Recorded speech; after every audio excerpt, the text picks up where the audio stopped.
কেমন আছে সবাই? কিছু কথা বলতে চাই। আমি কথা বলতে চাই, রামিসা, আসিয়া, এরকম হাজারো শিশু আছে।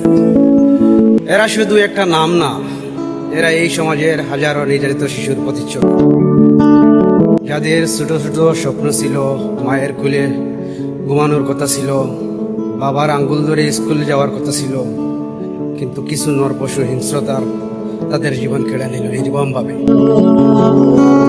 আজ প্রশ্ন জাগে, এই দেশে কত রামিসা হারিয়ে গেল, কত আসিয়ারা ইতর দেহ মাটির নিচে চাপা পড়লো, আর কত মা বাবার বুক খালি হলে এই সমাজের বিবেক জাগবে। একটা শিশু যখন শিকার হয়, তখন শুধু তার শরীর না, তার পুরো ভবিষ্যৎ ধ্বংস হয়ে যায়। আর যখন সেই শিশু শুকিয়ে হত্যা করা হয়, তখন একটা পরিবার জীবন্ত হয়ে বেঁচে থাকে। রাতে ঘুমাতে গেলে মায়ের কানে এখনো হয়তো ভেসে আসে, মা আমি ভয় পাচ্ছি। বাবা হয়তো এখনো দরজার দিকে তাকিয়ে থাকে, মনে হয় এই বুঝি তার সন্তান দৌড়ে এসে বললে, বাবু, আব্বু আমি আসছি। কিন্তু না, ওরা আর ফিরবে না। কারণ এই সমাজে কিছু মানুষের চেহারার জন্ম নিলেও ভিতরে ভিতরে পশুর থেকে অভয়ঙ্কর।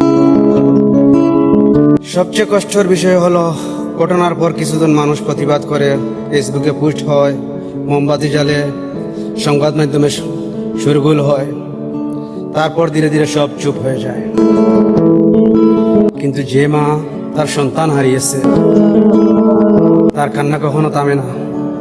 যে বাবা কবরের পাশে দাঁড়িয়ে থাকে, তার বুকের আগুন কখনো নিবে না। আইন আছে, আদালত আছে, বিচার ব্যবস্থা আছে, তবুও কেন অপরাধীরা ভয় পায় না? কেন বারবার শিশু নির্যাতনের খবর শুনতে হয়? যে অপরাধী একটা নিষ্পাপ শিশুর জীবন শেষ করে দেয়, তার জন্য শুধু গ্রেফতার যথেষ্ট না, দৃষ্টান্তমূলক শাস্তি দরকার, যত বিচার দরকার, এমন আইন দরকার যাতে আর কেউ এমন নোংরা সাহস না পায়। একটা রাষ্ট্র তখনই নিরাপদ হয় যখন একটি শিশু ভয় ছাড়া রাস্তায় হাঁটতে পারে,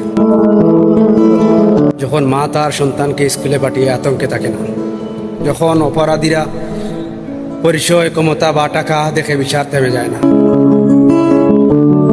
আজ হাজারো মা বাবার স্বপ্ন, আমার সন্তানের দোষ কি ছিল?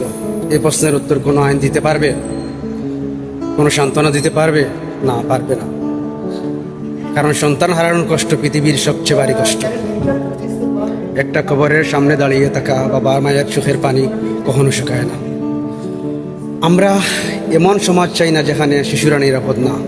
আমরা এমন বিচার চাই না শুধু কাগজে লেখা থাকে। আমরা এমন আইন চাই না যেখানে অপরাধীরা শাস্তি দেখো আরেকজন অপরাধ করার আগে হাজারবার খেপে ওঠে।